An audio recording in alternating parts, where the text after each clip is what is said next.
Hi, this is Dr. Charles Meakin of Coach It Forward Chuck, cancer doctor turned health coach.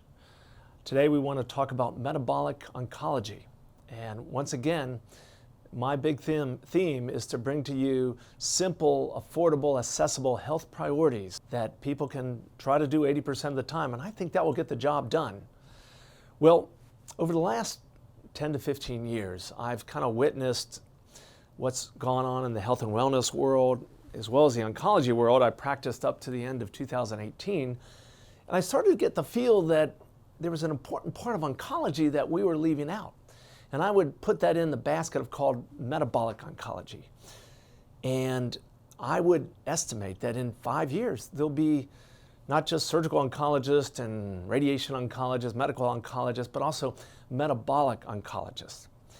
And I tried to bring some baby steps of metabolic oncology into the cancer clinic where I worked.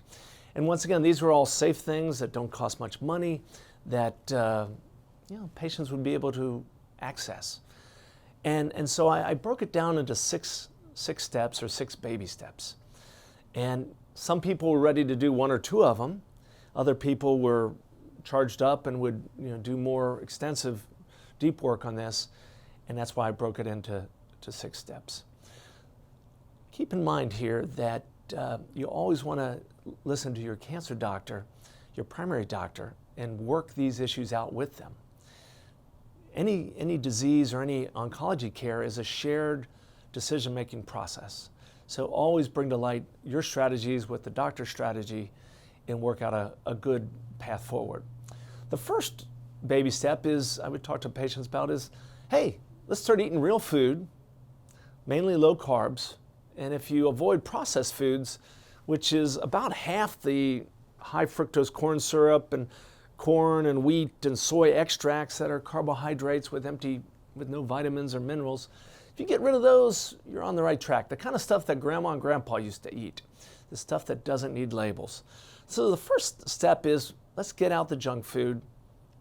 Don't start when it runs out, start now, and start eating real food.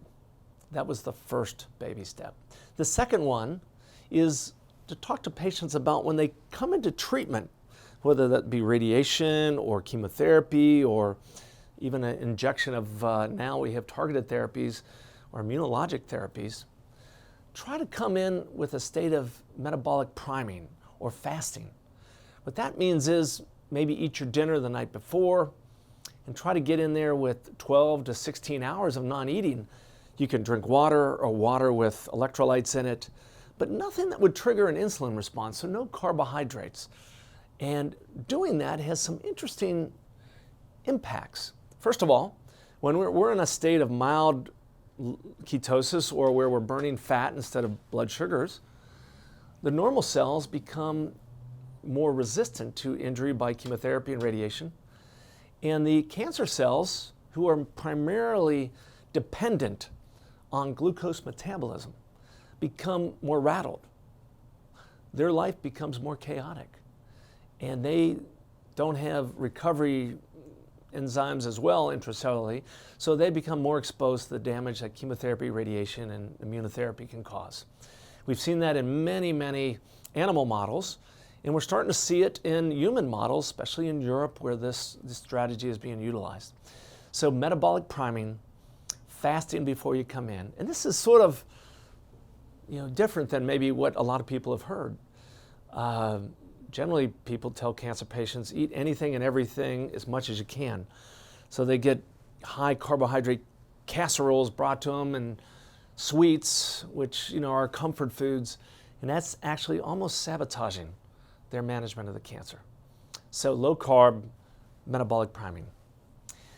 The third baby step means that you're going to be your own best doctor. And that's, once again, my theme, be your own best doctor, because that gives you the independence that takes the weight off, be independent, and it will give you freedom. One way to do that is to get a glucometer and to check your blood sugars, finger stick, and make sure that your blood sugars are low.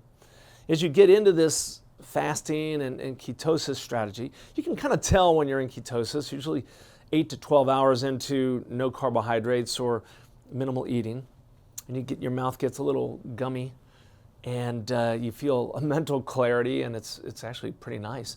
But you can measure that with a blood glucose. As your blood glucose gets low and steady, you can verify that you're probably starting to get into fat burning mode. You can even get a ketone meter. The one I use is called the Mojo. It has a glucose and a ketone meter, and it can tell you what ketones you can get. There's actually something called the glucose ketone index that Dr. Siegfried developed, and there's on my website it talks about the ideal index to have, and that's the glucose over the ketones, and that's thought to be the best zone to manage and suppress cancer growth or come into treatment with, and that's sort of a bigger step. But once again, in the theme of being your own best doctors, and these tools are available. You can get them from your pharmacist. You can get the Mojo over the internet. It's a low expense item. The fourth baby step is to target it a little further. Now you might have gone to a low carb diet, clean food, stuff your grandparents ate. You might have done some metabolic priming before treatment. You might have started measuring blood glucose and maybe blood ketones as well. The fourth step is like, hey, we're going to crank it up a notch. And I think this will be part of treatments down the road is adding exogenous ketones or foods that kind of create the three type of ketones that we see in the bloodstream. An easy thing to do is like put things like coconut oil into the diet, grass-fed butter. It's a good source of BHB, beta-hydroxybutyrate. Add that to your coffee. Or you can buy now, and didn't have it 3 to 5 years ago, but this is moving quickly, powders that add ketones or capsules that add ketones. One of the ones I like is brain octane capsules, or you can get it in a bottle. It's caprylic acid. It's one of the almost like water-soluble fatty acids that goes right into the bloodstream, doesn't have to get manipulated in the liver, and is available for ketone metabolism. There's plenty of different products out there, real ketones, different companies that are making good products now. And that might be a good thing to do before you come into treatment, not only to augment the fasting, but also elevate the ketones. So once again, tumor cells are on the run and sort of mystified, and the normal cells are better protected. There are ways to step it up another notch, the fifth baby step. And this is deep into it. And we're starting to see people do this in the United Kingdom. We're starting to see it to do here. There are medications that are kind of old medicines out there that were used for one thing or another, but they also have been found to have metabolic effects that kind of create a sense of fasting in your body or intracellularly, and they're common drugs that have long track histories of being safe and being inexpensive. And in fact, one of the ways we learned about these is that people happen to be on these medicines, and when you looked back in big studies, they were found to have better cure rates from prostate cancer, better complete response rates to chemotherapy up front for locally advanced breast cancer, better survival rates from tough cancers like biliary cancers or pancreatic cancers, lower incidence rates of lung cancers. And so we're putting this information together, and some of these medicines are a medicine for type 2 diabetes, like metformin is a common one. Another medicine is atorvastatin or Lipitor, and in fact all the statins have some of these similar benefits, but atorvastatin has been tested the most. There's also more of a research drug called 2-deoxyglucose, and this is a analog of glucose that goes in the body. It mimics glucose and kind of starves the cancer cell because the cancer cell takes it up but can't utilize it. That's in research of some interesting work being done with that with Dr. Siegfried and his team. Other drugs are an old drug called mebendazole. It's an anti-parasitic medicine used for pinworms in this country.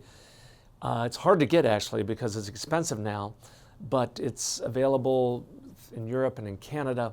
That actually has some metabolic activity, kills undiagnosed parasitic infections and other infections in the body, and also has some activity against cancer stem cells, which are usually the source of recurrence when a cancer recurs. Another product, a very common drug called doxycycline. It's an antibiotic. It has anti-cancer effects through metabolic principles, kills some low-lying, long-term infections that we're starting to know about that hide in these tissue plasmid, safe zones that are hard to eradicate, and also has effect against cancer stem cells. Other drugs like dipridamol, and it's really important, we're finding out now, to keep your vitamin D levels high, has great immune benefits. I say high, meaning over 50 nanograms per milliliter. In fact, even when you're well, try to keep your vitamin D levels through some safe sunlight and through some supplements over 50. The final one might be aspirin. It has anti-inflammatory effects. There's great other benefits to baby aspirin, coated baby aspirin, taken safely on people who don't have gastric problems. But it's a part of some of the anti-cancer regimens I suggest.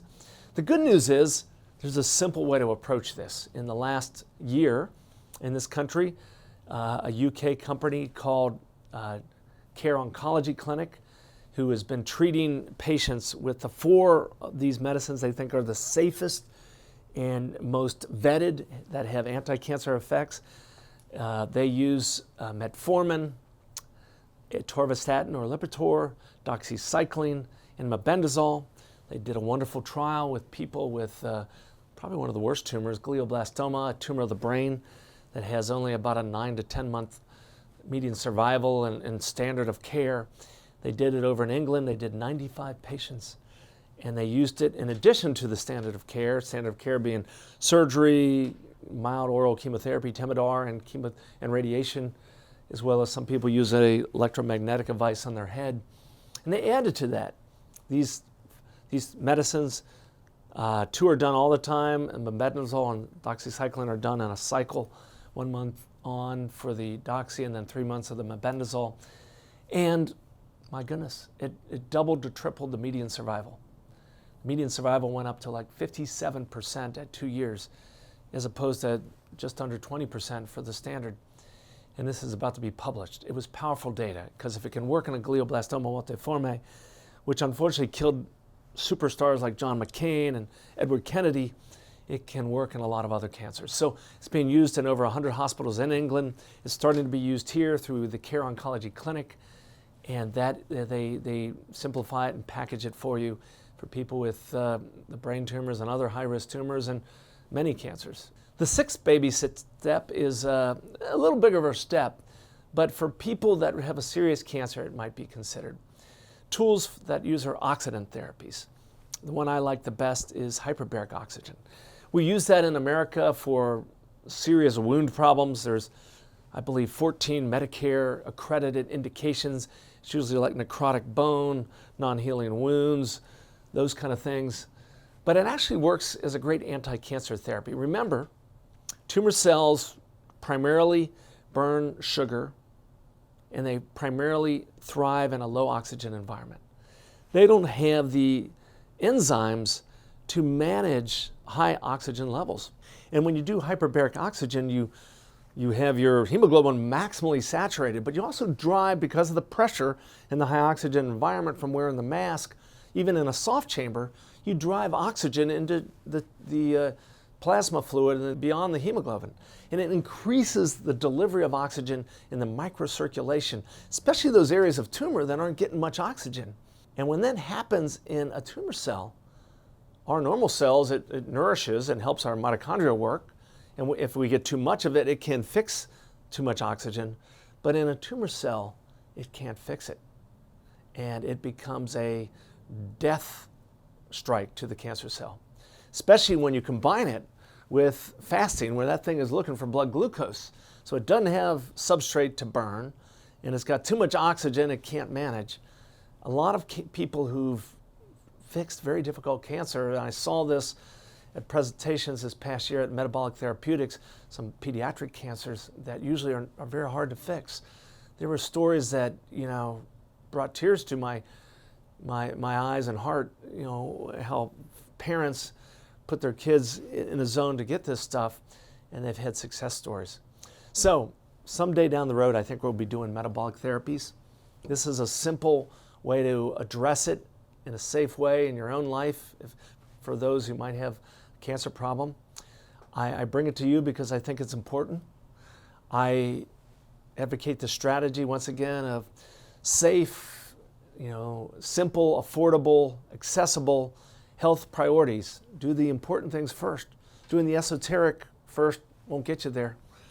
And do it at least 80% of the time, the Pareto principle. And I want to remind you, you are your own best doctor. Stay strong and curious. Thank you.